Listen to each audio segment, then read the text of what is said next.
Hello again, it's Dahlia, and realize there are things in the way of the fucking shot. We have to maintain the integrity of the shot.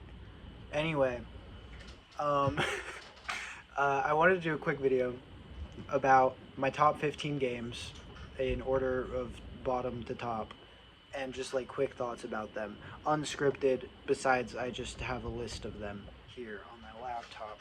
So, Spiritfarer.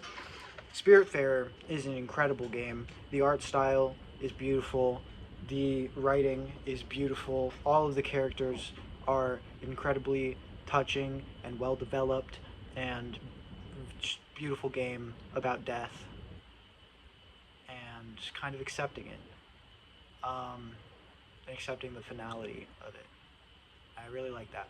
Five Nights at Freddy's 2. I just like it. I just like Five Nights at Freddy's, and that's my favorite one. Um, Breath of the Wild. Um, what is there to say about Breath of the Wild that hasn't been said by a million people who are better at saying things than me? Not much. It's just, it's a game that you just feel unlimited in. And Tears of the Kingdom is largely the same way, although I just I don't fuck with it as much. I don't know. But, uh, yeah, Breath of the Wild is incredible. GTA 4. GTA 4 is another game that I don't know what else there is to say about it that hasn't been said already. Nico Bellic is one of the best video game antagonists or protagonists of all time, and I just really like it.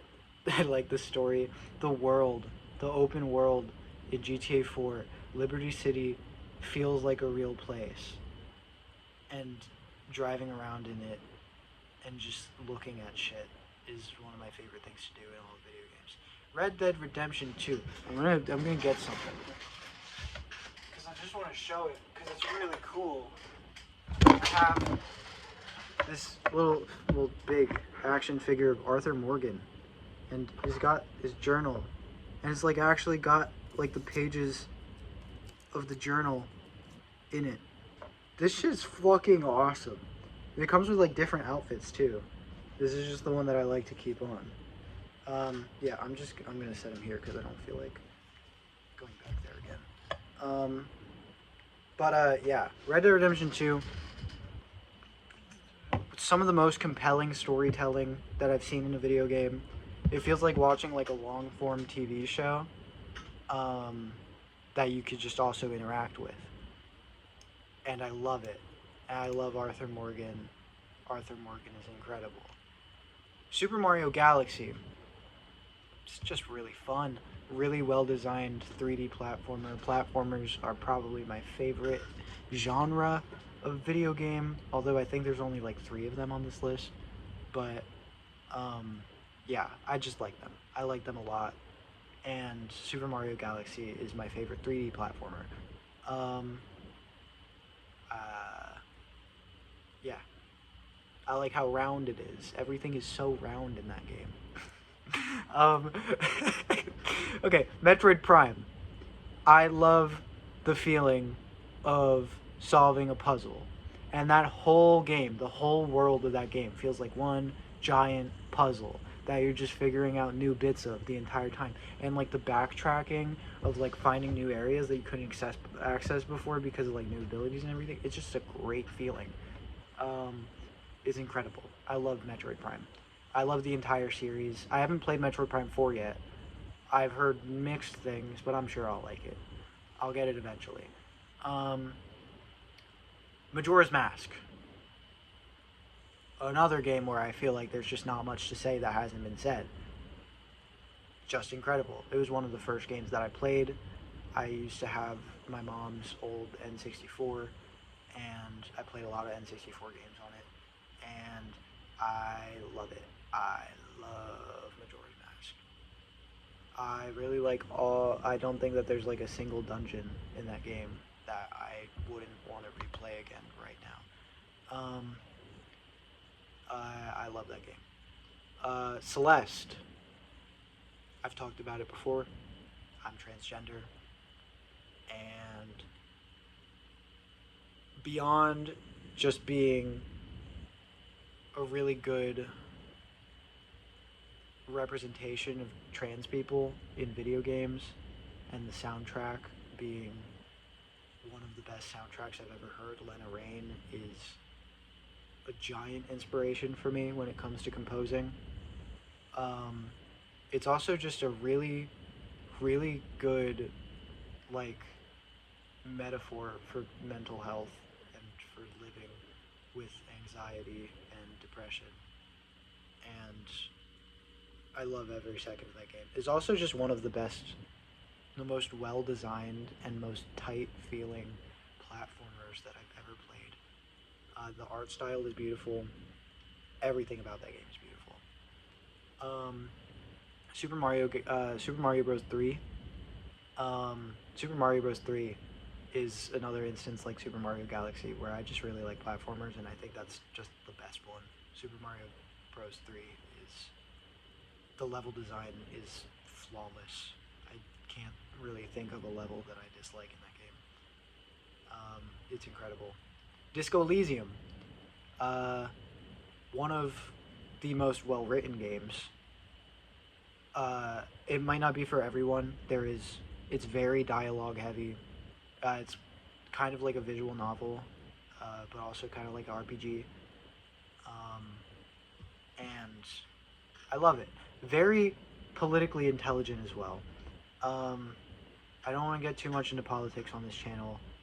The internet has enough of that already. I just kind of want to exist on here. I mean, I'll touch on political things because I have very strong political opinions, but I don't want that to be what this channel is about or what this video is about. But Disco Elysium is just really funny. It's really funny, and the way that they address different political views in that game is fucking hilarious. I think that if you just want good laughs, play that game. It's a great game. It's also, there are parts of it that are very emotional as well. Undertale. Speaking of emotional, Undertale makes me very emotional. I'll be right back again. I didn't realize you could just like pause in the middle of recording. That's very useful. What I went to get was the Undertale soundtrack on vinyl. It's a 5 LP fucking vinyl collection. The artwork on this shit is fucking beautiful.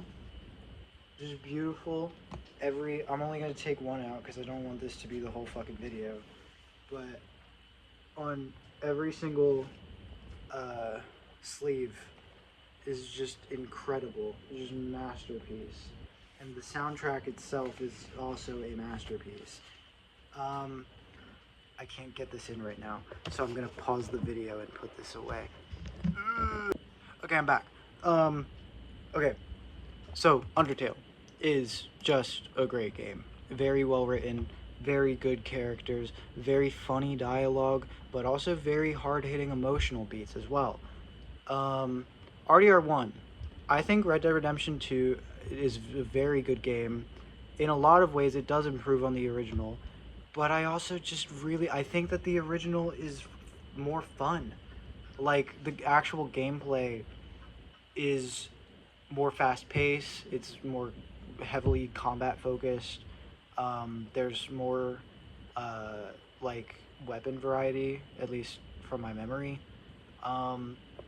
and I also think the art style in that game is really beautiful. I mean, I think Red Dead Redemption 2 is obviously also very beautiful, but there's just something about the look of Red Dead Redemption 1 that I just enjoy a lot more. I also like John Marston as a protagonist a little bit more than I like Arthur Morgan. I think Arthur Morgan's story is more compelling, but I think John Marston as like a personality is a lot cooler to me. We've got 2 more left, okay? Shadow of the Colossus is kind of another game where I feel like everyone already knows how fucking incredible this game is. But like, uh, it's worth talking about anyway because it really is just like it's the best shit ever fucking made. Um, like the sense of scale in that game, I have never felt smaller in my life. Even when I was in school and I was being taught about the fact that I am literally just on a floating ball of rock in the middle of nothing, I still did not feel as small as Shadow of the Colossus makes me feel. And the, oh my god, I don't want to spoil anything, but just like you mm, you the deception in the game, just built into the game, very good deception, I guess, is a way that I will put it to avoid spoilers for anyone who's watching this who hasn't played that game, because you should. Outer Wilds is the last game I'm going to talk about, and my favorite game of all time.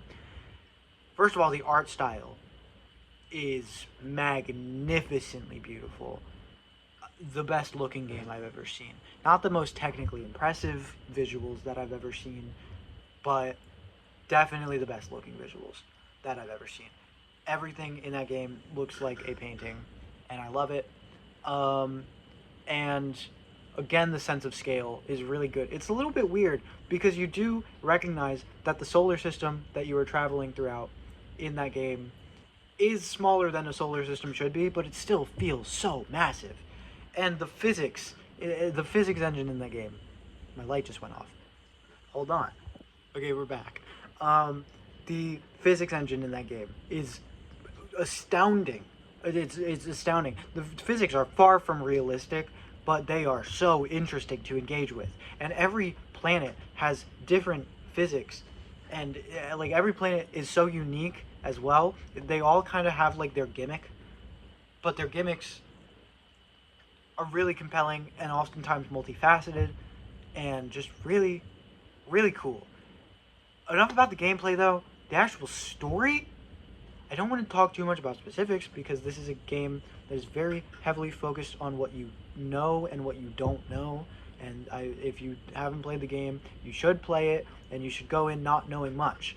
Um, but uh, like it taught me so much about life and about what life is and what life is meant to be.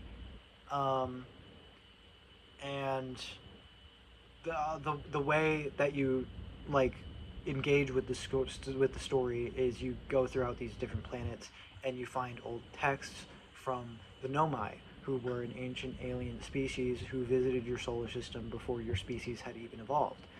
Um, and you read their findings and their research and their experiments and their goal and things I really don't want to talk about in specific, because you just seriously fucking play this game, man. You will like it. I think this is a game for everybody. I don't think that there's a single human being who would not enjoy Outer Wilds.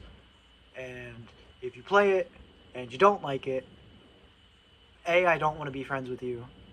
Stay away from me. And B, how? Anyway, that's it. Yeah, those are the games.